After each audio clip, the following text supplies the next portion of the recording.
Utilitarianism by John Stuart Mill. Chapter 1. General Remarks. There are few circumstances among those which make up the present condition of human knowledge more unlike what might have been expected, or more significant of the backward state in which speculation on the most important subjects still linger, than the little progress which has been made in the decision of the controversy respecting the criterion of right and wrong. From the dawn of philosophy, the question concerning the summum bonum, or, what is the same thing, concerning the foundation of morality, has been accounted the main problem in speculative thought, has occupied the most gifted intellects, and divided them into sects and schools, carrying on a vigorous warfare against one another.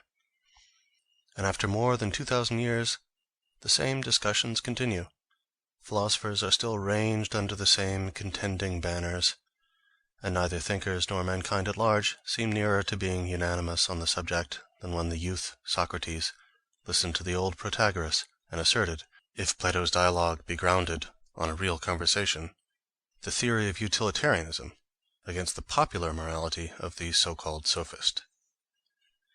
It is true that similar confusion and uncertainty, and in some cases similar discordance, exist respecting the first principles of all the sciences, not excepting that which is deemed the most certain of them, mathematics, without much impairing, generally indeed without impairing at all, the trustworthiness of the conclusions of those sciences.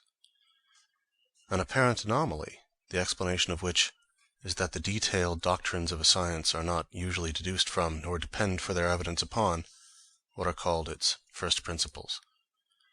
Were it not so, there would be no science more precarious, or whose conclusions were more insufficiently made out, than algebra, which derives none of its certainty from what are commonly taught to learners as its elements, since these, as laid down by some of its most eminent teachers, are as full of fictions as English law, and of mysteries as theology. The truths which are ultimately accepted as the first principles of a science are really the last results of metaphysical analysis practiced on the elementary notions with which the science is conversant, and their relation to the science is not that of foundations to an edifice, but of roots to a tree, which may perform their office equally well, though they be never dug down to and exposed to light. But though in science the particular truths precede the general theory, the contrary might be expected to be the case with a practical art, such as morals or legislation. All action is for the sake of some end, and rules of action, it seems natural to suppose, must take their whole character and color from the end to which they are subservient. When we engage in pursuit, a clear and precise conception of what we are pursuing would seem to be the first thing we need, instead of the last we are to look forward to. A test of right and wrong must be the means, one would think, of ascertaining what is right and wrong, and not a consequence of having already ascertained it. The difficulty is not avoided by having recourse to the popular theory of a natural faculty, a sense of instinct, informing us of right and wrong. For, besides that the existence of such a moral instinct is itself one of the matters in dispute, those believers in it who have any pretensions to philosophy have been obliged to abandon the idea that it discerns what is right or wrong in the particular case in hand, as our other senses discern the sight or sound actually present. Our moral faculty, according to all those of its interpreters who are entitled to the name of thinkers, supplies us only with the general principles of moral judgment. It is a branch of our reason, not of our sensitive faculty, and must be looked to for the abstract doctrines of morality, not for perception of it in the concrete.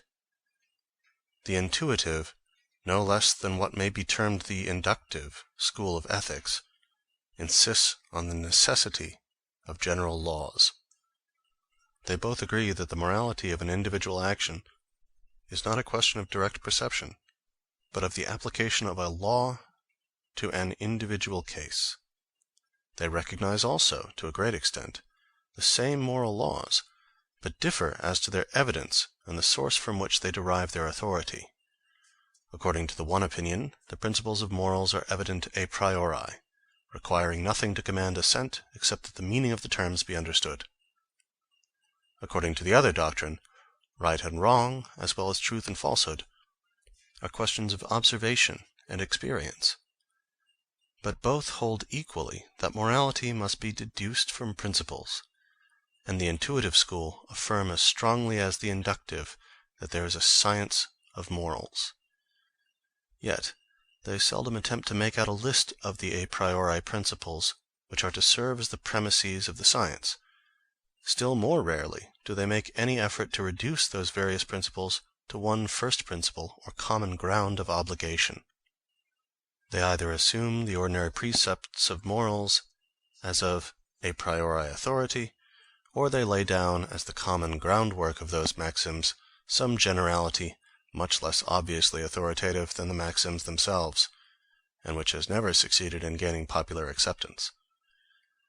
Yet, to support their pretensions, there ought either to be some one fundamental principle or law at the root of all morality, or, if there be several, there should be a determinate order of precedence among them, and the one principle, or the rule for deciding between the various principles when they conflict, ought to be self-evident. To inquire how far the bad effects of this deficiency have been mitigated in practice, or to what extent the moral beliefs of mankind have been vitiated or made uncertain by the absence of any distinct recognition of an ultimate standard, would imply a complete survey and criticism of past and present ethical doctrine. It would, however, be easy to show that whatever steadiness or consistency these moral beliefs have attained has been mainly due to the tacit influence of a standard not recognized. Although the non-existence of an acknowledged first principle has made ethics not so much a guide as a consecration of men's actual sentiments, still, as men's sentiments, both of favor and of aversion, are greatly influenced by what they suppose to be the effects of things upon their happiness, the principle of utility, or, as Bentham latterly called it, the greatest happiness principle, has had a large share in forming the moral doctrines even of those who most scornfully reject its authority. Nor is there any school of thought which refuses to admit that the influence of actions on happiness is a most material and even predominant consideration in many of the details of morals, however unwilling to acknowledge it as the fundamental principle of morality and the source of moral obligation. I might go much further, and say that to all those a priori moralists who deem it necessary to argue at all, utilitarian arguments are indispensable. It is not my present purpose to criticize these thinkers, but I cannot help referring for illustration to a systematic treatise by one of the most illustrious of them, the Metaphysics of Ethics by Kant. This remarkable man, whose system of thought will long remain one of the landmarks in the history of philosophical speculation, does, in the treatise in question, lay down a universal first principle as the origin and ground of moral obligation. It is this: so act that the rule on which thou actest would admit of being adopted as a law by all rational beings.